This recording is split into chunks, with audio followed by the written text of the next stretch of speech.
Classic Restos, proudly brought to you by Shannon's, insurance for motoring enthusiasts.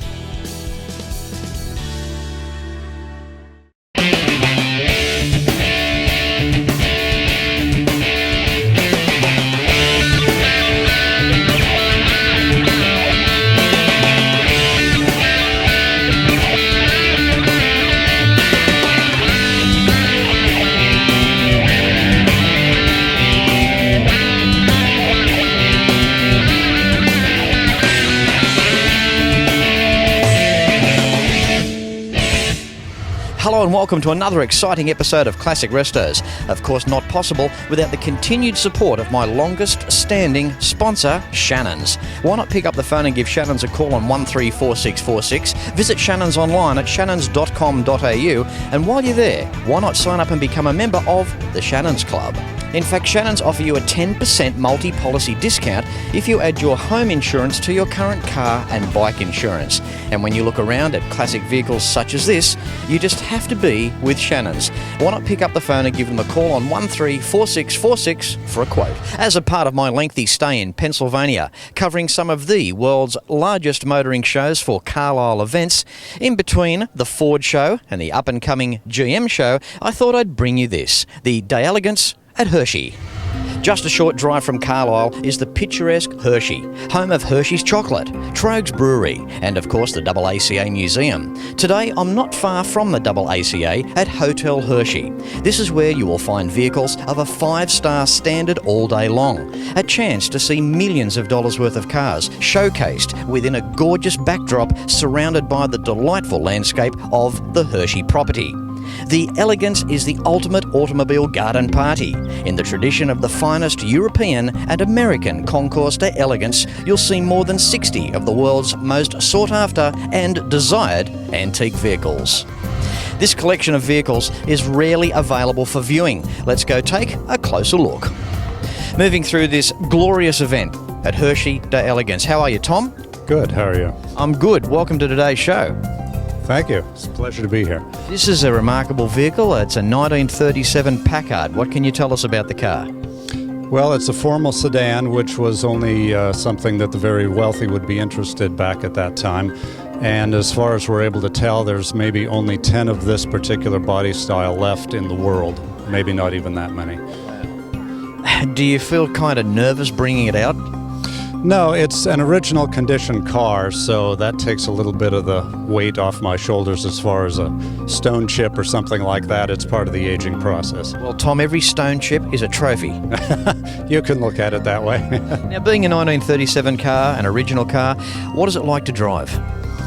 Well, it's you would think for 1937 it would be a little more difficult, but in tight spots the steering can be a handful, but on the open road it's smooth, it's got power, it's a joy to drive. It's really a pleasant car to own. I guess it makes you appreciate that back in 1937 what type of a high-level vehicle this must have been. Right, and 37 for Packard was the first year of hydraulic brakes and a couple other innovations that make it a little more drivable on today's roads. Even just from one observation as well with the padded vinyl roof, just to make it that little bit extra quieter inside in heavy rain, just little things like that. Yeah, I've never ridden in the back seat, but my son says it's really quiet back there when it's on the road. Well, your son would probably know what the back seat's like, Tom. Probably so, but we won't get into that. Tom, tell us about the engine. What lurks under the hood of this 1937 rocket? Well, this Packard has got the Super 8 engine in it. Packard had two 8-cylinder engines at the time and the V12. This was the Super 8. Wow. Is it pretty torquey, like in first gear? It'll pull anything? Yeah, it is, Fletch, because I've gotten it in the wrong gear a couple times and it doesn't seem to flinch. It keeps going no matter what gear you have it in. It's got the torque. I mean, it's probably got a 3.9 or a 4.10 rear gear, so it'll pull away just about in any gear, I would imagine. Yes, and one of the previous owners put a high-speed gear in the rear end, so it's capable of highway speeds too. It's pleasant to drive. Thanks for your time. Love your car. Thanks for turning up here today and making this episode of Classic Restos what it is. Good on you, Tom. Good to talk to you. I appreciate it. Fletch, I'd like to show you my 1958 Maserati. It really isn't a Maserati. It was built by the Maserati brothers, but they had sold the company by this time and now they have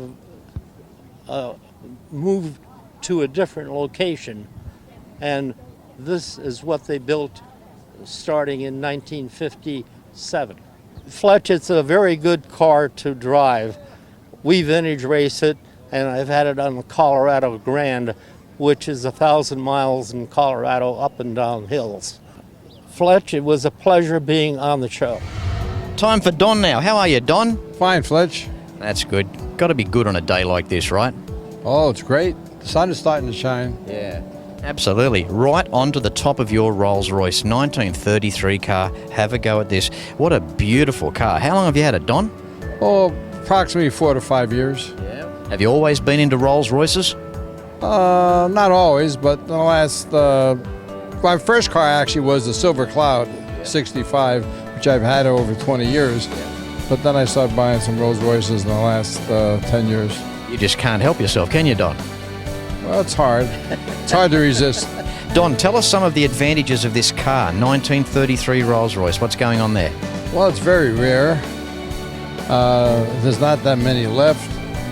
They've only made approximately of this type less than 200, and there might be a dozen left in the world. And this car was originally purchased, was actually originally manufactured and purchased by the Rothschilds from England. It's incredible. I mean, having a classic car is one thing, but when you've got the history and where it came from, that just makes it even more special. So, in its life, where was it, Don? Where did it mainly reside? Basically in England. I have documentation and pictures of the family driving it. So how does it make you feel, owning it now? Well, I feel great about it. I fell in love with it when I saw it in the catalog. Absolutely. Yeah. I mean, Rolls-Royce, synonymous with chrome, the Rolls-Royce grille, which just stayed traditional through most of the models. I mean, this was like top-end car. I mean, Rolls-Royce, you really couldn't get much higher in the chain, could you? No, that's the cream of the crop. Well, looks like you're enjoying it, Don, and it's great to catch up with you here today. But before you do go, I've got to ask you, how is it powered? What's under the hood?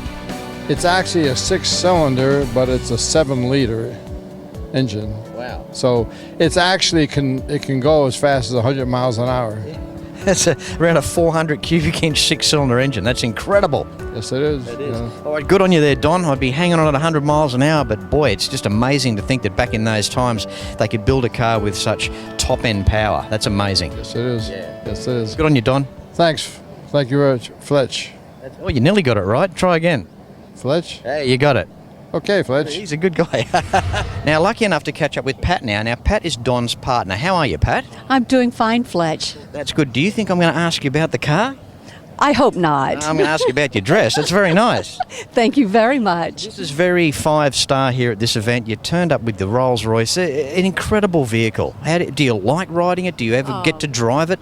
I have driven some of Don's cars, but not this one yet. Not this one. I mean, they're works of art, aren't they? I mean, Oh, they're they are. like big pieces of jewellery. Yes, absolutely. I think these cars were an extension of persona back in a time where you used to almost wear your motor car. That's true. I agree with you. That's good. Well, thanks for your time, Pat. Oh, thank you, Fletch. That's all right. I had to get Pat on the show because she came over and said, "Oh, please, can I be on?" Oh, of course. Thanks, Pat. Thank you. The magnificent Phantom II was produced from 1929 to 1935. Just 1,680 were built, including 281 sporting Continentals. I hope you're really enjoying today's episode of the Concours d'Elegance at Hotel Hershey here in Pennsylvania, United States of America. And of course, it's thanks to Shannon's Insurance. Give them a call on 134646 for a quote. Back with more right after this. Welcome back. We have Pat now. Welcome to the show. How are you, Pat? Wonderful, thank you. It's been a nice day, a little bit of rain, but now the sun's out, and so it's great. Absolutely. It just makes for a fantastic day to showcase these magnificent vehicles. In this case here, a 1940 Cadillac. Now, this belongs to your museum. Give us a quick rundown on that, Pat. We're in Huntington, Pennsylvania. It's the oldest car museum in America. It was started in 1920 by my husband's father, and when Mr. Swaggart passed away, it's the Swaggart Auto Museum. When Mr. Swaggart passed away in 1947, William took over That's part of his inheritance and has continued it. At that time, there were 12 cars. We have about 150 at this time. Website details are on the bottom of the screen right now for that museum. We're organising the Fletch tours for 2014 to come across too, Pat. So there's a never-ending stream of these museums, these cars just hiding away in little pockets. It's extraordinary. Now, one of these cars that hides in one of these little pockets is this 1940 Cadillac. Now, tell us the story here. Is this actually a convertible, Pat? It's what they call a town car, a Landau top, and the front folds back, and back over the passenger's compartment folds back. The center stays stationary, and it's basically a limousine. The car was purchased for Barbara Hutton by her Aunt Jessie Donahue. Jessie was part of the Woolworth family from the Woolworth chain of stores, and when Barbara Hutton married Cary Grant, the actor, why, this was given to them as a wedding present. Well, we're talking a string of wealth here, the chain all the way down, aren't we? Yes, absolutely. Pat, this particular car, have you had the privilege of driving it? Oh, I've driven it. It's a wonderful driving car. It's great to ride in. It's very luxurious, but it's very easy and very elegant. It's a very big car. I mean, these cars, they sit high, they're long, they're wide, they're right in your face, aren't they? I mean, they're just so glamorous. They really are. And with the top down, it makes it extremely wonderful. Always got to enjoy the top down, Pat. Oh, really? All right, thank you so much for your time, Pat. Love the Cadillac and your time for having a chat. Thank you. It was wonderful talking to you and a pleasure being on your show, Fletch. You're welcome. The big 75 Series rode on a 141-inch wheelbase chassis. They were powered by a 356 cubic inch V8. The top over the roof of the chauffeur's section can be removed entirely. Hershey's chocolates and the founder, Milton Hershey, and back in the early 1900s in his day, he was a great guy. In fact, in the early 1930s, when this property was purchased to build Hotel Hershey, he turned up one day to see the excavation taking place. It was explained to him that the machines took the jobs of 30 men. He immediately told the machines to get off the job, and 30 guys got work here at this very property. And this was how Milton Hershey used to work. He made many millions of dollars and put it back into the town for the people, attributing to how Hershey is the great town it is today.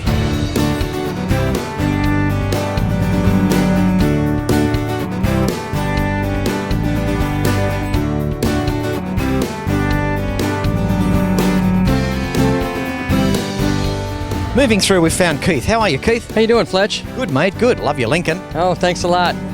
Tell us the rundown. I mean, you know, what do we say about these cars? I mean, works of art. They take a long time to restore. This is a beautiful picture in the paddock. Yeah, this car here we actually purchased from Ruger, the gun owner, the gentleman that owned, Ruger guns, and he I hope he wasn't shooting his mouth off, was he? No. He's a very adamant man. I mean, he drove this car in 28 states around United States, so very roadworthy car. Naturally, it's a V12, 1932, and it's just a fabulous car. Special body, Judkin. Okay, what makes it a special body, Keith? Well, what happened was Lincoln would have made the car, the chassis, V12, the driveline of the car, wheels on up to the body. Then the body would be made by a company, whether it was Fleetwood or Pogoni Falaschi. Well, this happens to be Judkin. Judkin was well known for coupes. Not open cars, but coupes. So this car has a Judkin body, which really gives it, you have the Lincoln nose from the cowl front, stock Lincoln nose, but from there back, and the padded top, which is a Landau top, which gives it the look of a convertible, but it's not actually a convertible, which is in a real Landau.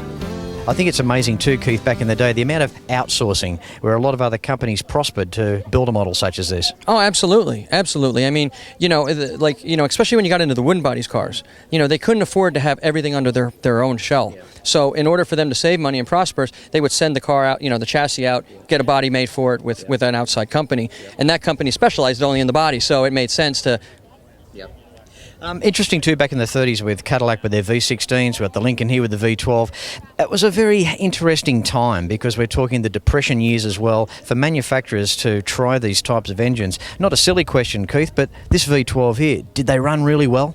Well, yeah, the beautiful thing about them is they have a lot of torque. And so they were better on gas, even though it was a bigger displacement engine. I mean, they were just really smooth cars. The V12, comparative to an 8-cylinder, you had 12 cylinders working, and the comparison of Chrysler and Lincoln were two so over-engineered companies that it was fabulous with their whole design of their rear differential, their transmission gearboxes. They were just fantastic vehicles to drive. Fantastic. They certainly had their accolades. I love the way these cars are finished. I mean, it's opulence all the way. I mean, a very stately car. I mean, we've said many times on other shows of Classic Restos, the working class man could not have afforded a car like this. Never. I mean, we have Mr. Bulgari has many of these kind of high-end coupes. Buick 90 Series coupe. They only built 41 in 1935. He has the only survivor. But when you looked at them, they were almost for like the Playboy. They were for the guys that wanted to go out there. I mean, if you get a chance to look inside the car, just look at the makeup of the sun visor brackets. I mean, I think they cost more than the car. I mean, they're unbelievable, the makeup of that. They're glass sun visors with all this nickel finished hardware. It's phenomenal. So, and this car fits well with Mr. Bulgari's collection. I mean, he has V16 Cadillacs, and like you said, the upper echelon. He caught this bug. He lives in Rome, Italy. He doesn't live in the States here, and we take care of his cars worldwide. Well, he has V16 Cadillacs that were in the Vatican procession, and as a 9-year-old boy, that's how this all started for him. He would watch the Vatican procession, and he would say, "Oh my gosh, that's the epitome of the world." And it was Chrysler. It wasn't Italian cars. It was all American classics, and that's why 90% of his collection is all the higher-end classics, such as this one here. Keith, wonderful talking to you. See, it's blokes like this that you meet up with over here, and you really can literally talk for hours. You could do a half-hour TV show just on this car and this guy. Well, Keith, thank you very, very much. Come see us in Allentown. You'll really enjoy a nice visit, I'm sure. No worries. Thanks, Keith. Before I let you go, mate, what's your nickname? Fletch. See, it could be something going on there. Flick and Fletch. The college town of Carlisle, Pennsylvania is an absolutely beautiful tourist destination. If you would like to see some of this amazing area of the United States in conjunction with one of your favourite car shows, you may be looking at joining a Fletch tour. We are taking expressions of interest now for 2014. Send me an email via classicrestos.com.au. I hope you're really enjoying today's episode of Classic Restos, and if you do like Classic Restos, don't forget the DVD boxed sets along with Classic Restos merchandise can be found at classicrestos.com.au. And of course, it's a big thanks to Shannon's Insurance. Back with more right after this.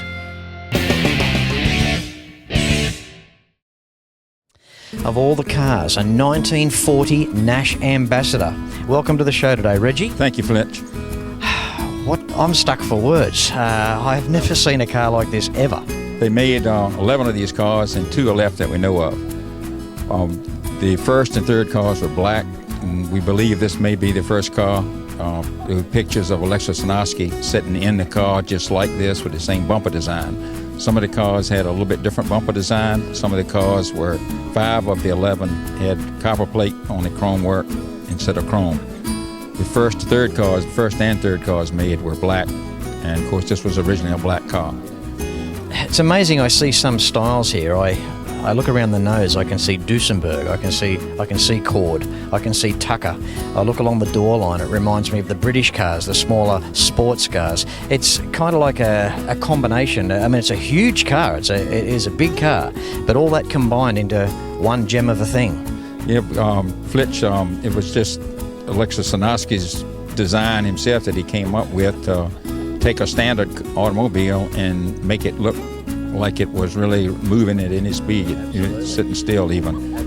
I noticed too the rev counter, is that standard for 1940? The tachometer and the cutout were put only on these 11 cars that they built. Really? And you can notice the cable in behind there, cable driven as well. Extraordinary. Now tell us about the engine, Reggie. How is it powered in terms of the size of the engine? It's 115 horsepower, twin ignition 8, 16 spark plugs, 2 coils, 1 distributor with 2 sets of points in it. Will run on one bank or the other bank. It runs smooth on both banks like an airplane engine would run. It sounds like a nightmare to tune. It's a little hard to get the point synchronized, but you can do it. It's amazing. They did it back in the day. This technology was around 1940.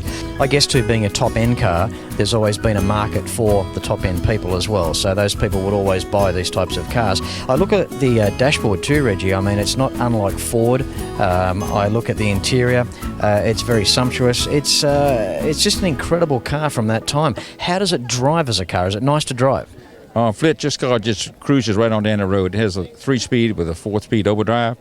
And it will just run 55 and 60 all day long. Wow. It's just smooth as it can go down the road. Yeah. Smooth as it goes down the road. Doesn't get much better than that. Reggie, thank you so much for your time. Lovely catching up with you. Thank you for your time. Thank you. Thank you, Fitch.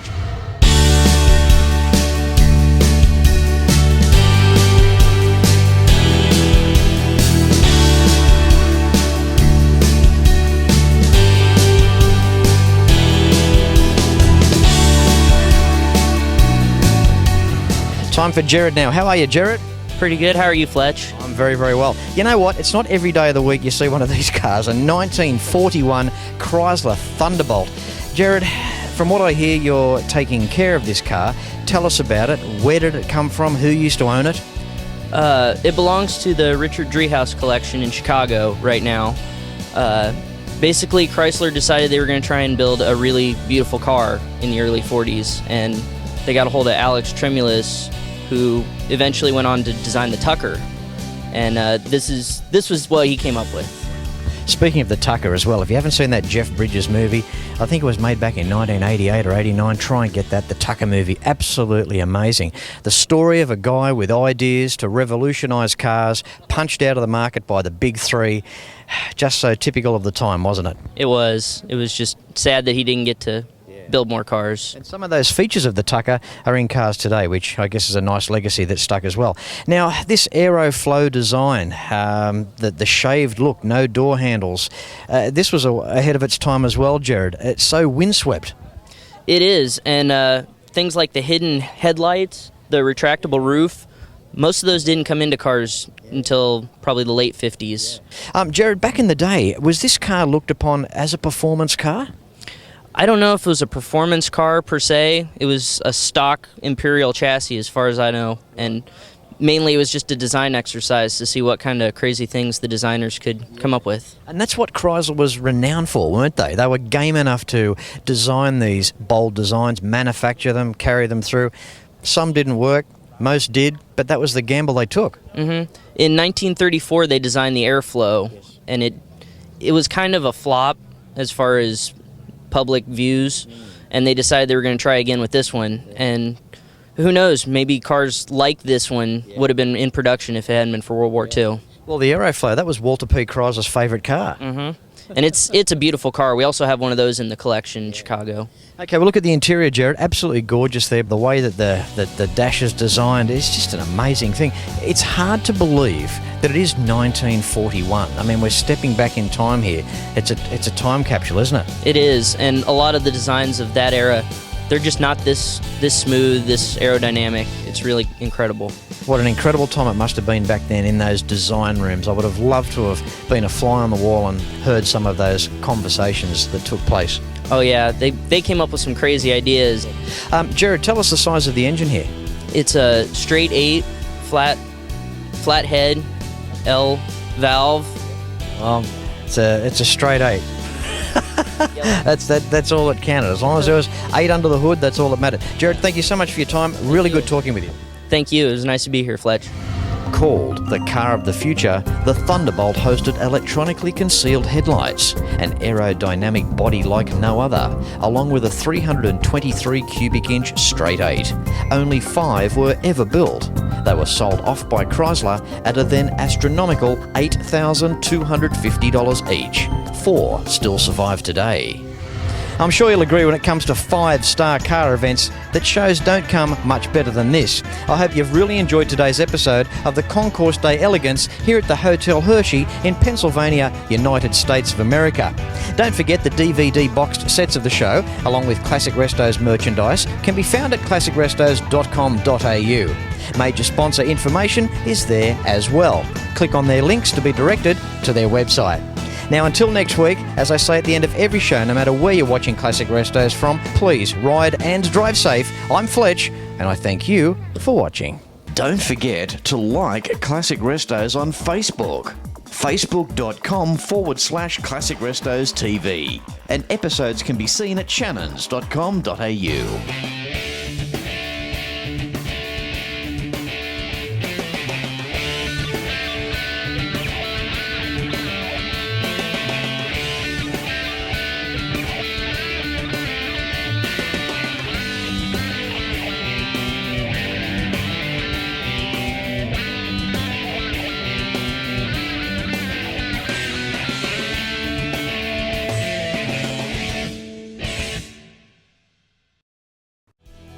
Classic Restos, proudly brought to you by Shannon's, insurance for motoring enthusiasts.